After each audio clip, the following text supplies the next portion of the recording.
બંધાય જ નહીં. સ્ત્રી પાત્ર તરીકે તમે હંમેશા એટલા ડાયા કયાગ્રાને સમજવા જોઈએ કે જગતના બીજા આસપાસના લોકો છે ને આમ હકથી કહેવા જોઈએ કે વહુ મળ્યા હોય ને તો એના ઘરમાં મળ્યા ને એવા. વહુ મળ્યા હોય તો એટલે ગંગાબાને મોટી વહુ છે ને એને વહુ કહેવાય, એને સ્ત્રી પાત્ર કહેવાય. રામાયણના સીતાજી છે ને એને પણ મારે આ પ્રસંગે યાદ કરવા છે કે 14 વર્ષનો વનવાસ તો પ્રભુ શ્રીરામને એકને જ મળ્યો હતો, છતાંય દેવીએ એવું કીધું મારે તમારી હારે આવવું છે. દેવી, આ થોડા દિવસનો પ્રવાસ નથી, આ તો બહુ લાંબો પ્રવાસ છે, તમારે ન હોવાય ત્યાં તમારા કેશ ગૂંથી દે એવું કોઈ ન હોય, તમારા ભોજન બનાવી દે કોઈ એવું ન હોય, તમારી આસપાસ કોઈ વ્યક્તિ એવું ન હોય, અને તમે તો મિથિલાની અંદર કેમ રહ્યા છો? અહીંયા આવ્યા પછી તમારાથી આવી રીતે ન રહેવાય. તો કે પ્રભુ તમે સાથે છો ને? હા, હું સાથે છું, મારે આવવું છે. લઈ ગયા. સીતાજી એક એવા વ્યક્તિ હતા કે 7-8 વર્ષની ઉંમરગાળો હતો ને ત્યારે પરશુરામે અને ભગવાન શંકરે આપેલું ધનુષને ભાંગી નાખ્યું, ખબર છે? હા કે ના? રામાયણ વાંચી હોય તો હા પાડીએ ને. આ તો આવા પ્રસંગ ન હોય ને બેન હા કે ના કરવાનું કે વળી ના બોલાઈ ગયું ઊભા થઈને બોલાવે બધા વચ્ચે. તમને એ ખબર નથી પણ હું તમને એ નહીં કહું. સીતાજીની પાસે આટલી અદ્ભુત તાકાત હતી, 7 વર્ષની ઉંમરમાં આટલું બધું પરાક્રમ એને બતાવ્યું, છતાંય હા હું સામે બોલ્યા જ ક્યારે? તાકાત ગમે એટલી હોય, બાપની ત્યાં રજવાડું ગમે એટલું હોય, પણ અહીંયા આવ્યા પછી આ બધું તમારું છે, હામું ન બોલાય ને. એ તો આપણી સંસ્કારો જે અંદરના છે ને એ છતાં કરે. તમે ડબલ માસ્ટર હોય, ડબલ પીએચડી હોય, ડબલ ગ્રેજ્યુએટ હોય, પણ સાધુ સંતોય તમને એવું કહે છે કે એ તમારી સંસ્કાર, જો તમને કોની સામે કેમ બોલાય, કોની સામે કેવી મર્યાદા જળવાય, આ વસ્તુ તમારી અંદર નથી તો તમારી ડબલ માસ્ટર ડિગ્રી ભેગી કરીને ડસ્ટબિનની અંદર નાખી દો. જ્ઞાનવત્સલ સ્વામી આ બાબતની ખૂબ મજાની વાત કરે છે કે તમારી double PhD, double master, double graduate તો જ કામનું છે કે જ્યારે તમારા ઘરના વડીલો અમુક બાબતમાં તમારો વાંક હોય તોય ભલે, ન હોય તોય ભલે, અમુક બાબતમાં તમને રોકતા ટોકતા હોય તો તમે ચૂપચાપ સાંભળી લો ને, બીજા દિવસે એનો ફોડ પાડો. ગઈકાલે બા તમે આવું કહેતા હતા પણ ખરેખર વાત આવી હતી, તમે મને ગઈકાલે કહી દીધું ને થોડુંક વધારાનું કહી દીધું, બાની અંદરથી પસ્તાવો થાય. આ તો બા બિચારે તમને ખાલી જરી કહેવાય એક શબ્દ બોલે ને તો તમે 10 શબ્દની ધડા ધડી, પછી તમે પીવેર સુધી પહોંચી જાઓ ને પછી આખા સમાજ ભેગો થાય ને અમારા સમાધાન પંચના મેમ્બર આવે ને આખું બધું સમાધાન કરે કે ભાઈ હવેથી આ નહીં થાય એવું લેખિત આપીએ છીએ. પણ એની કરતાં બેટર છે કે આવતીકાલ સુધીની રાહ જોવો ને, જ્યારે તમને એમ લાગે ને કે મગજ હટી ગયો છે, ઘરની બહાર જઈને થોડુંક એકાંતવાળું વાતાવરણ હોય ને ઘડીક ન્યા ઊભું રહી જવાનું, અથવા તો ઠંડુ મસ્ત મજાનું પાણી પી લેવાનું, મગજ શાંત થઈ જાય. મગજ હટી ગયો હોય અને ત્યારે તમે ધડાધડ બોલો ને, 1 સેકન્ડ 1 મિનિટ માટે ખમી જવાનું. 1 મિનિટ તમે ખમી જાઓ ને, આ જેટલું પણ મગજમાં ઘૂમતું હોય ને બધું વયું જાય. પણ જો 1 મિનિટની અંદર તમને કોઈ પણ વ્યક્તિ કંઈ પણ પ્રત્યુત્તર આપ્યો એટલે સમજો કે એનું દશા છે કે એની દિશા છે ને એ બધી બદલાઈ જાય. વાત ઘણા હાવ અવડી હોય, રાઈનો પહાડ બનાવી દઈએ આપણે વાત કરીએ ને ગુજરાતી ભાષાની અંદર કે વાત આટલી જ હોય પણ આખા ગામની અંદર જગ જાય થાય છેલ્લે ખબર પડે ને બાંધવાનું હું કામ થયું તું વાત જ ભૂલાઈ ગઈ હોય. બોલો. પણ સ્ત્રી તરીકે જ્યારે રામાયણની અંદર સીતાજીની પાસે આટલી અદ્ભુત તાકાત હતી, આટલો બપ્પાને ત્યાં રજવાડું હતું, છતાંય કાંઈ બોલ્યા નથી. સીતાજી અશોક વાટિકાની અંદર એને રાવણ લઈ જાય, 1 વર્ષ ત્યાં 365 દિવસ રહે, ફરીથી એને રાવણનું યુદ્ધ થાય ને અહીંયાથી લઈ આવે, અગ્નિ પરીક્ષા આપે, ગર્ભની અંદર 2 સંતાનો ઉછરે છે. એને પણ એમ થતું હશે ને મારી પંચમાસી આવે એમ. આપણા ઘરવાળા સરપંચ હોય અને આપણને એમ થાય કે હા આપણી ઘરે પ્રસંગ કેવા જોરદાર આવે. આપણા હારા સરપંચ હોય તો આપણને એમ લાગે ને કે ભાઈ 5 મોભાદાર વ્યક્તિ આપણે આંગણે આવશે. તો એ તો અયોધ્યાના પટરાણી હતા, અયોધ્યાના રાણી હતા, અને અયોધ્યાની અંદર અયોધ્યાના નરેશના પત્ની કહી શકાય. હવે પ્રભુ શ્રી રામના પત્ની એટલે એને પંચમાસી કેવી જોરદાર ઉજવાતી હોય ભાઈ, છતાં એના જીવનની અંદર પંચમાસીનો પ્રસંગ ન થયો. એના જીવનની અંદર શ્રીમંતો નયન સંસ્કાર, ગર્ભાવસ્થા હોય, 2 બાળકો ઉછળતા હોય, કેટલી જવાબદારીને બધા સાચવતા હોય. આ ગર્ભાવસ્થાની સાથે તો આપ પસાર થયા છો, આપને ખબર છે કે ગર્ભની અંદર બાળક છે, આટલી વાતની જાણ ઘરે સાસુબાને થાય એટલે સાસુબાનું વર્તન તરત જ બદલાઈ જાય, કારણ કે એને ખબર છે કે આવનારું સંતાન છે ને એની ઉપર અસર ન થાય ને આવું મારું જીવન જીવવાનું છે. છતાંય તે કોઈ ધોબી એવું કે આવા મારા પત્ની હોય તું ન સ્વીકારું, એટલે રામ એવું કે લક્ષ્મણ તમારા ભાભીને તમે વનની અંદર મૂકી આવો. ફરીથી આવ્યા હતા, ફરીથી વલકલ ધારણ કરીને પાછું એને જીવન જીવવું પડ્યું હતું. જેટલા સુખ એને મિથિલાની અંદર ભોગવ્યા હતા એમાંનું એક પણ સુખ એના જીવનની અંદર અયોધ્યામાં આવ્યા પછી નથી આવ્યું. 2 બાળકોને જન્મ આપ્યો, 2 બાળકોને એટલા બધા શૂરવીર બનાવ્યા કે અશ્વમેઘ યજ્ઞ કરવાનો હતો અને લક્ષ્મણની સાથે 2 ભાઈઓ યુદ્ધ કરે ને ત્યારે લક્ષ્મણને હરાવી દે અને 2 ભાઈઓ છે ને એ જીતી જાય. રામના દરબારની અંદર આવે અને સરસ મજાની રામાયણ સંભળાવે. હમ કથા સુનાતે રામ સકલ ગુણ ધામ કી એ રામાયણ હે. સરસ મજાની રામાયણ સંભળાવે એટલે પ્રભુ શ્રી રામ એને પૂછે કે તમારી ઓળખ શું છે, તમે કોના સંતાનો છો, તમારી અંદર દિવ્યતા ભરપૂર છે, તમે રાજકુમાર લાગો છો, તમે ઋષિકુમાર લાગો છો. અને ત્યારે એ બાળકો એવું કે અમે અયોધ્યાના નરેશ પ્રભુ શ્રી રામચંદ્રના દીકરાઓ છીએ અને અમારી માતાનું નામ સીતાજી છે. આ વાત સાંભળો ને એટલે તમને મને અંદરથી ધ્રુજારી છૂટે. એ સમયમાં રામના આખે આખા રાજ દરબારની અંદર ધ્રુજારી છૂટી હતી કે આવી અદભુત તાકાત એટલી માયો છે. તમારા માતૃશ્રી આજે સાથે આવ્યા છો કે હા એ એવા છે. સીતાજીને જે ઋષિની આશ્રમની અંદર પોતે રહ્યા છે એ ઋષિની સાથે આવે છે.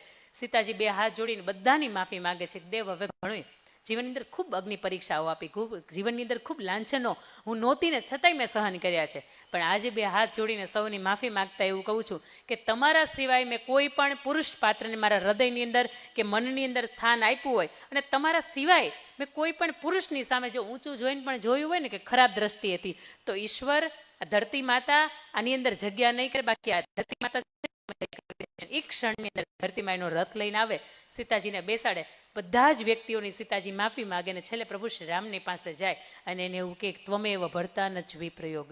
બંને બાળકોની જવાબદારી તમને સોંપું છું, પણ એની સાથે જો જન્મો જન્મ મળો ને તો તમે જ પતિ સ્વરૂપે મળો. તમે પતિ સ્વરૂપે ન મળવાના હોય તો મારે મહિલા તરીકે કે સ્ત્રી તરીકે આ દુનિયાની અંદર હવે અવતાર લેવો નથી. એ સીતા હતી ને એટલે બોલી શકે.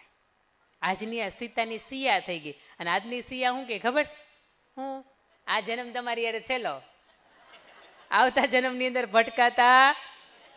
તમે બોલો છો પાછું, હું નથી બોલતી. આવતા જન્મની અંદર કે ભટકાતા જ નહીં. જો મને ખબર પડી કે આગલું ઘર છે એટલે હું મારો રસ્તો બદલી નાખું, મારું સિટી બદલી નાખું, બદલવું પડે તો મારું નામે બદલી નાખું, પણ તમારી યારે હવે ભેગી ન થાવ. આ હજી તમે નથી કહેતા, અહીંયા પૂછો. આ જન્મ છેલ્લો, આવતા જન્મમાં તું ન ભટકાતી. તું તો નહીં, તારા કુટુંબમાંથી કોઈ દીકરી મારા હવે જીવનમાં ભટકાવી ન જોઈ, કારણ કે એના અનુભવ થયા હોય ને ભાઈ. સવારથી સાંજ સુધીમાં એને એક જ કામ છે, હું ક્યાંથી પૈસા વધારે કમાઉં તો મારો પરિવાર સુખ શાંતિ ને આનંદથી રહી શકે. હું ટાઢું ટિફિન એટલા માટે ખાઉં છું કે મારો પરિવાર ગરમા ગરમ જમી શકે. અને આપણે સવારથી સાંજ સુધીમાં શું કામ? સવારથી સાંજ સુધીમાં 1 કલાક તો અમે અરીસાને સામે બેન કાઢીએ. સવારની 10-15 મિનિટ, બપોર પછી ઉઠાના 10-15 મિનિટ અને સાંજે સૂઈએ ને એ પહેલાંની 10-15 મિનિટ, એટલે ભેગી થઈને 1 કલાક અમે અરીસાને સામે કાઢીએ. બીજી તો કે અમે બાળકોને તૈયાર કરીને સ્કૂલ મોકલીએ. ત્રીજી વાત તો કે મા બાપને અમે સાચવીએ. પરિવારના સભ્યો જે ઘરની બહાર જાય છે કમાણીના ઉદ્દેશથી, તો અમે એને ટિફિન બનાવીએ. બાકી બપોરે 2 થી 5 અમે રીલ્સ જોઈ. 1 મિનિટમાં અમે 38 વખત સ્ક્રોલ કરીએ. કેટલી વાર? આ રિસર્ચ આવું કહે છે. અંકિતાબેને સાક્ષાત અનુભવ નથી કર્યો. રીલ્સ તમે મારી જોતા હશે, પણ હું ગામ આખામાં કોઈની રીલ્સ નથી જોતી. હું મારી કમેન્ટ નથી વાંચતી, કારણ કે મને પાસે એવો સમય જ નથી. બપોરે 2 થી 5 આપણે જોઈએ તો આપણે શું જોઈએ ખબર છે? સસ્તું ક્યાં મળે. આમાં બા નથી આવતા. આમાં ફોન લઈને તમે એટલા બધા બેઠા હોય કે તમારું કુકરની અંદર દાળ દાજી જાય, ભાઈ દાજી જાય, શાક બેહી જાય, અને પછી ધબાધબી ઘરેથી આવે કે ભાઈ શાક કેમ બેહી ગયું? ત્યારે એવું જ કહેવાય નહીં કે અમે ફોન જોવામાં વ્યસ્ત હતા, કે કોકનો ફોન આવ્યો તો અમે એની અંદર વ્યસ્ત હતા. પિયરમાંથી ફોન આવ્યો હોય ક્યારેક તમે મિનિટ જોજો. તમે પિયર ગયા હોય ને સાસુનો ફોન આવ્યો હોય ને ત્યારે મિનિટ જોજો, અને તમે અહીંયા હોય અને તમારા માતૃશ્રીનો ફોન આવે ને ત્યારે મિનિટ જોજો. તમે હસો છો એનું કારણ શું છે હું સમજી શકું છું, પણ છતાંય તમે શું કહો ખબર? મારા પપ્પાને, મારા મમ્મીનો, ભાઈનો, ભાભીનો, બેનનો, કોઈ પણનો ફોન આવે ને આરામ જો કોઈ વાત કરવા દેતો, ડબ કરવા વાળું કોઈ પૂગી જ ગયું હોય અને 15, 20, 25 મિનિટ ફોન આવ્યા પછી આપણે એવું કંઈક હવે તું મૂક હું તને આરામથી ફોન કરે. 20 મિનિટ ગઈ ભાઈ. લગ્ન થયા ને આપણે ત્યારે 55-60 કિલોના હતા. બોલો હા કે ના? લગભગ એવરેજ 50 કિલોના 60 કિલોના હશો. અત્યારે 80 ના થયા અમે. આ જીવનની અંદર સુખ નથી છે હું, અને છતાં એમ કહો અમને હા હરે બહુ દુઃખ છે. હા કે ના? હા કે ના? અને આપણી શેરવાની આપણને લગ્નમાં થતી હતી ને હજી થાય છે. એ કોટી જે લગ્નમાં આપણે પહેરી હતી ને એ હજી થાય છે. અને 4 કલરની અંદર આપણું જીવન વીતી જાય. જો હું ખોટું બોલતી હોય ને તો જોવો ત્યાં સફેદ કલર દેખાય છે, હા પાડજો. હા દેખાતો હોય ને તો હા પાડજો. સફેદ દેખાય છે, અહીં મંચ ઉપર જોવાનું છૂટ, ચારે બાજુ જ્યાં પણ ભાઈઓ બેઠા છે ને એને જોવાનું છૂટ. સફેદ દેખાય, કાળો દેખાય છે, બ્લુ દેખાય છે, બ્લુ અને ગ્રે દેખાય છે. આ સિવાય લગભગ કોક કલર દેખાતો. એ કેસરી પહેરે ભાઈ નો હારે લાગે, એ લાલ પહેરીને આવે નો હારે લાગે, એ બજરંગબલી લાગે. પણ 4 કલરની અંદર આખું એનું જીવન પૂરું થઈ જાય ને આપણે અહીંયાથી આ માસીનો કલર લીલો છે, ત્યાંથી લઈને છેલ્લા ઓલા ગુલાબી કલરના બા બેઠા ને ત્યાં સુધીમાં કલરે કલર, કેવો કલર રમીએ ને તો હવાર પડી જાય, પણ આપણા કલર પૂરા થાય નહીં. બીજી વાત કે ભાઈઓની વાત નીકળી છે ત્યારે ભાઈ અમને તો હરખ હતો. અમને ઓલું સેટ વેટ જેલ લગાવવાનો, વાળ સીધા રાખવાના, સરસ મજાનો સ્પ્રે છાંટવાનો, ઇસ્ત્રીવાળા કપડાં પહેરવાના, બૂટ મોજા પટ્ટો પહેરવાનો અમારો હરખ હતો. પણ અમે 30-35 હજાર કમાતા ને ત્યાં હરખ અમે પૂરો કરી શકતા હતા. પણ એમાંથી લગ્ન થયા એટલે અડધો ખર્ચો કરાવવા વાળું કોક, અડધો જ નહીં પોણા ભાગનો ખર્ચો ને, પોણા ભાગનો ખર્ચો કરાવવા વાળું કોક આવી ગયો એટલે અમારા શોખ ઝીરો થઈ ગયા. એમાંથી 1-2 સંતાનો નાના થયા એટલે મને એમ થાય કે જે શર્ટ એને દાદાના વખતનો હશે ને એને હજી ફિટિંગ કરાવીને એને હાલે. જે શર્ટ એને બેસનામ અહીંયા ઉપર બેઠેલા છે ને તમે દરેક વ્યક્તિને જોઈ શકો, અહીંથી બેસનામ જવું જઈ શકે, બોલો હા કે ના? આપણે આમાંથી બેસનામ જવું જ નહીં જઈ શકાય. એના માટે પહેલાં આપણે ઘરે સ્ટેશન લેવું પડે કે તમે ઘડીક ઉભા રહ્યો, હમણાં તૈયાર થઈને આવું. બેસનામાં આપણે બે ટાઈપનો મેકઅપ કરીને જાય, એ ટાઈપની હેરસ્ટાઈલ કરીને જાય કે સામેવાળાને એમ લાગે કે ના આપણે એની યાર દુઃખી છીએ. પણ એનો ખબર નહીં કુદરતી રીતે આ ડ્રેસઅપ આપણે ડિઝાઇનર તરીકે ટેક્સટાઇલના ઉદ્યોગની સાથે આપણે એટલા નથી જોડાયેલા જેટલા એ લોકો જોડાયેલા છે.